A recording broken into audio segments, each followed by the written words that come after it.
terkasih, selamat pagi. Bertemu lagi di dalam doa pagi GKI Samanhudi. Sebelum kita memulai hari yang baru dalam minggu ini, mari kita bersama-sama mendengarkan firman Tuhan yang menjadi pedoman bagi langkah hidup kita. Mari kita berdoa. Tuhan Allah Bapa kami yang sungguh amat baik, di hari yang baru, di pagi yang cerah yang telah Tuhan berikan kepada kami sungguh mengucap syukur oleh semua hal yang telah terjadi dalam hidup kami. Kami boleh melalui hari kemarin, kami boleh tidur dengan nyenyak pada malam hari tadi, dan kami boleh bangun pada pagi hari ini merasakan nafas kehidupan yang baru, merasakan berkat yang baru daripada Tuhan, dan merasakan kemampuan untuk kami melangkah dalam hari yang baru. Ya Tuhan, kami merupakan manusia yang rapuh, manusia yang terbatas, dan manusia yang berdosa. Oleh karena itu Tuhan, dalam setiap aspek kehidupan kami selalu membutuhkan pertolongan Tuhan. Kami membutuhkan guide dan pembimbing kami dalam kehidupan kami. Oleh karena itu Tuhan, bukalah hati dan pikiran kami dengan hikmat daripada Tuhan, agar kami boleh menyelami setiap firman yang akan kami dengarkan, agar kami boleh merenungkannya siang dan malam, dan kami boleh melakukannya dalam hari-hari kami yang akan kami jalani. Berfirmanlah kepada kami Tuhan, karena kami umat-Mu telah siap mendengarkan. Hanya dalam nama Yesus Kristus kami berdoa. Amin. Umat yang terkasih, pembacaan firman Tuhan hari ini diambil dari Roma pasal kedua, ayat 1 sampai 11. Di bawah perikop, hukuman Allah atas semua orang. Karena itu, hai manusia, siapapun juga engkau yang menghakimi orang lain, engkau sendiri tidak bebas dari salah. Sebab dalam menghakimi orang lain, engkau menghakimi dirimu sendiri, karena engkau yang menghakimi orang lain melakukan hal-hal yang sama. Tetapi kita tahu bahwa hukuman Allah berlangsung secara jujur atas mereka yang berbuat demikian. Dan engkau, hai manusia, engkau yang menghakimi mereka yang berbuat demikian, sedangkan engkau sendiri melakukannya juga. Adakah engkau sangka bahwa engkau akan luput dari hukuman Allah?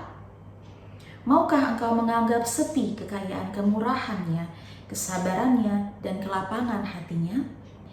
Tidakkah engkau tahu bahwa maksud kemurahan Allah ialah menuntun engkau kepada pertobatan? Tetapi oleh kekerasan hatimu yang tidak mau bertobat, engkau menimbun murka atas dirimu sendiri pada hari waktu mana murka dan hukuman Allah yang adil akan dinyatakan. Ia akan membalas setiap orang menurut perbuatannya, yaitu hidup kekal kepada mereka yang dengan tekun berbuat baik, mencari kemuliaan, kehormatan, dan ketidakbinasaan. Tetapi murka dan geram kepada mereka yang mencari kepentingan sendiri, yang tidak taat kepada kebenaran, melainkan taat kepada kelaliman.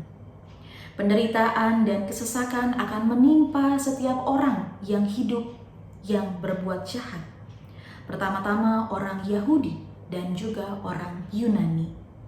Tetapi kemuliaan, kehormatan, dan damai sejahtera akan diperoleh semua orang yang berbuat baik. Pertama-tama orang Yahudi dan juga orang Yunani. Sebab Allah tidak memandang bulu.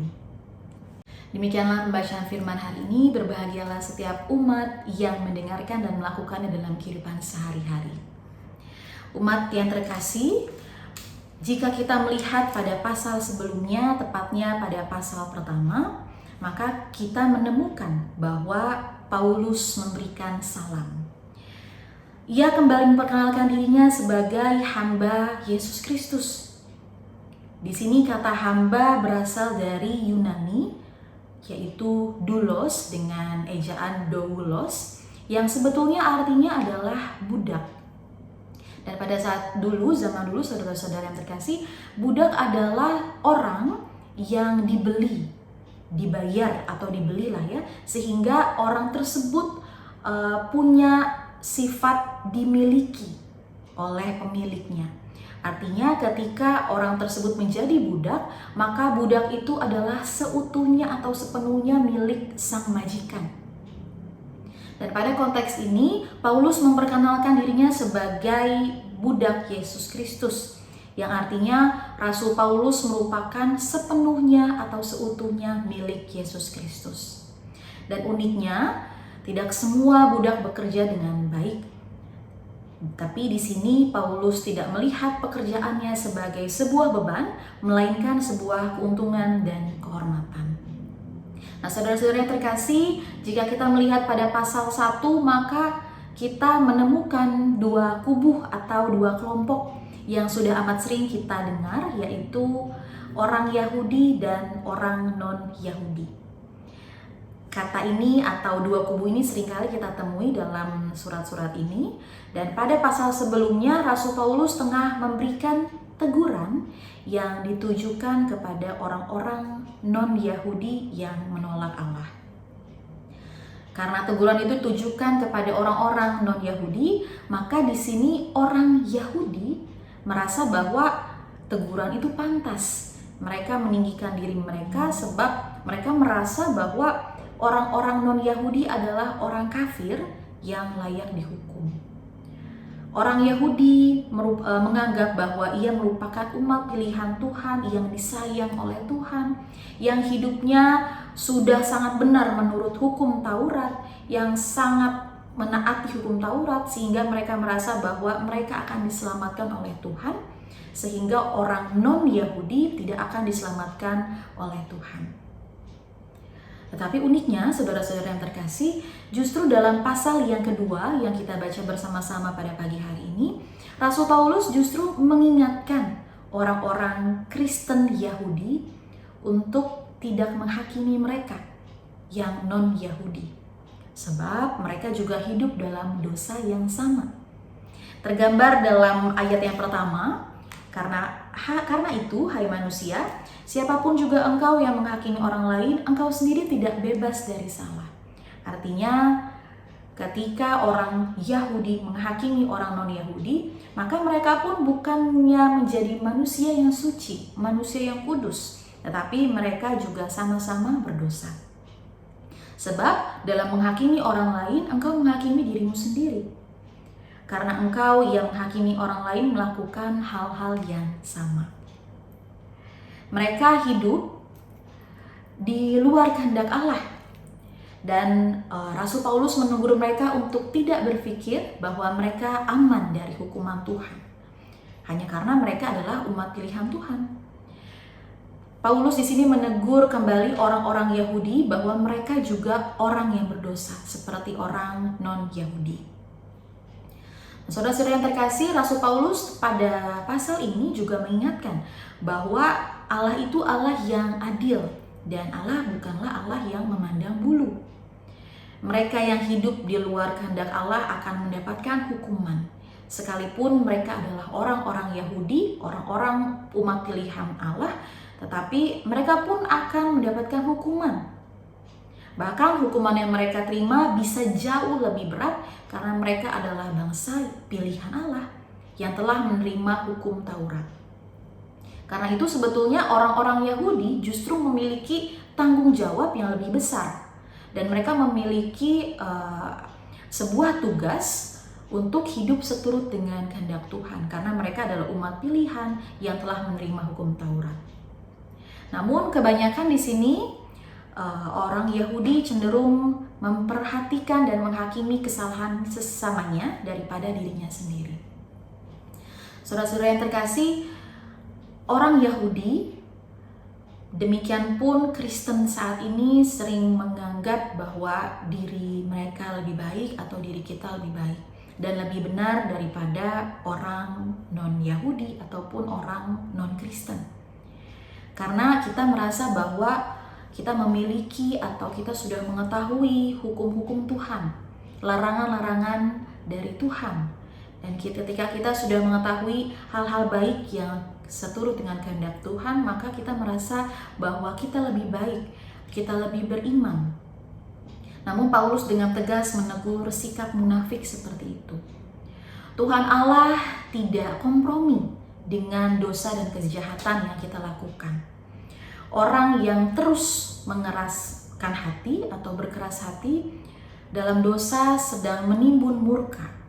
Tetapi orang yang berbuat baik dan orang yang melakukan kehendak Tuhan akan beroleh kemuliaan, kehormatan, dan damai sejahtera. Ini tergambar dalam ayat yang kelima dan ke-10.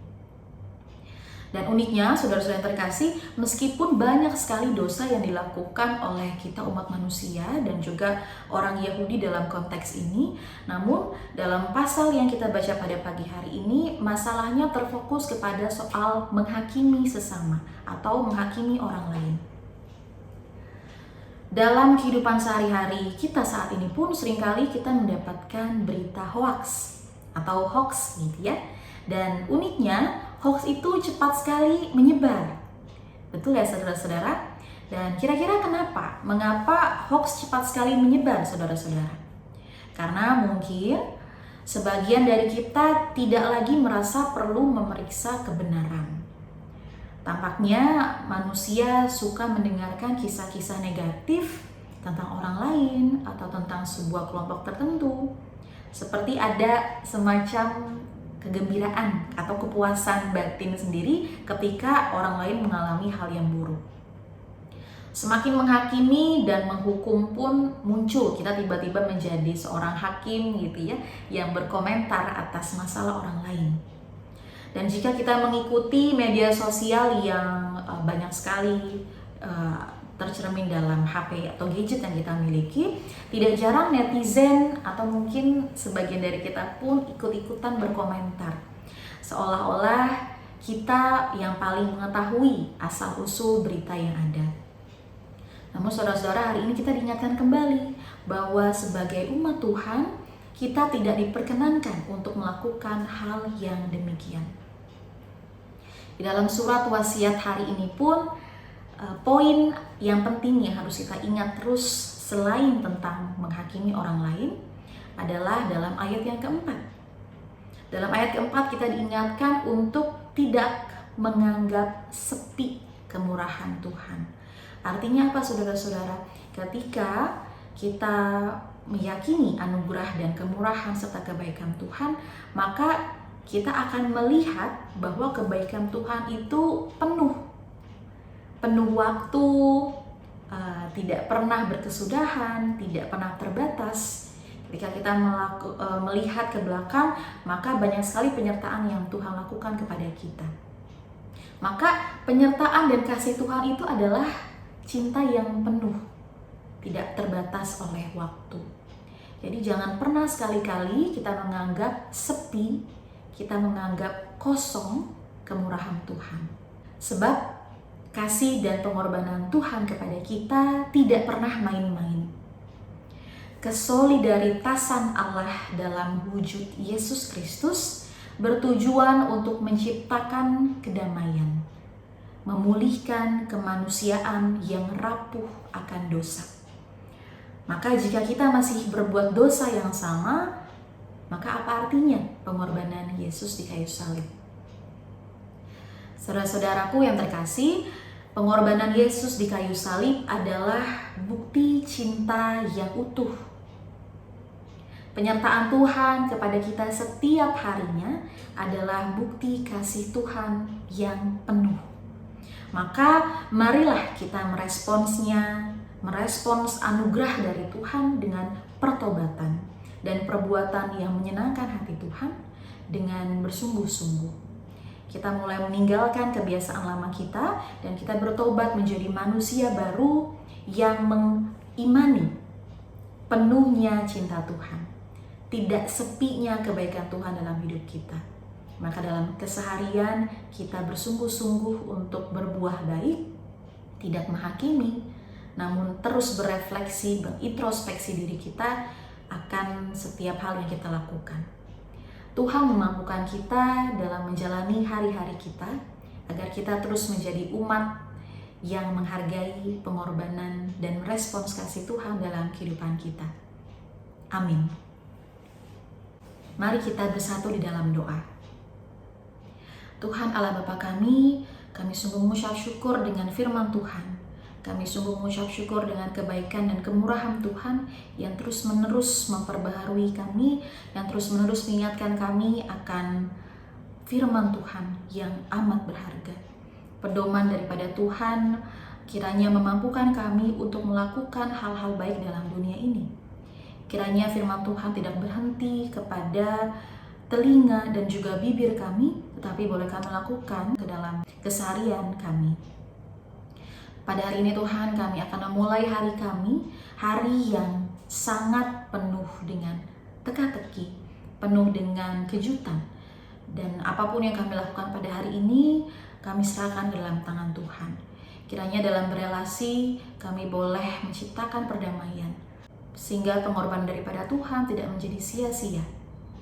Ya Tuhan, pada hari ini kami yang sedang lemah tubuh, kami memohon kekuatan daripada Tuhan, agar setiap kami yang sedang sakit, Tuhan kuatkan, dan Tuhan terus temani, dan Tuhan terus hibur dalam rasa sakit yang diderita.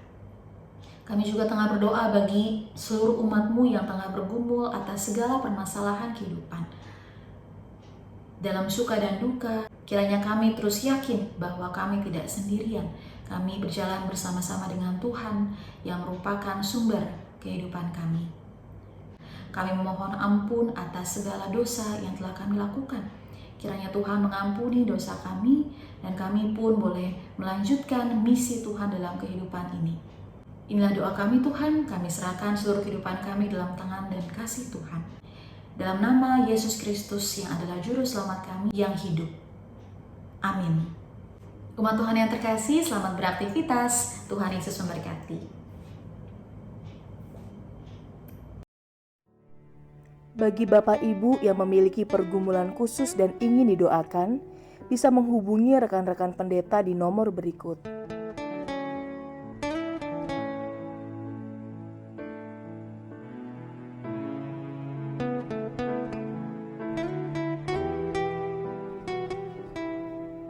Tuhan Yesus memberkati.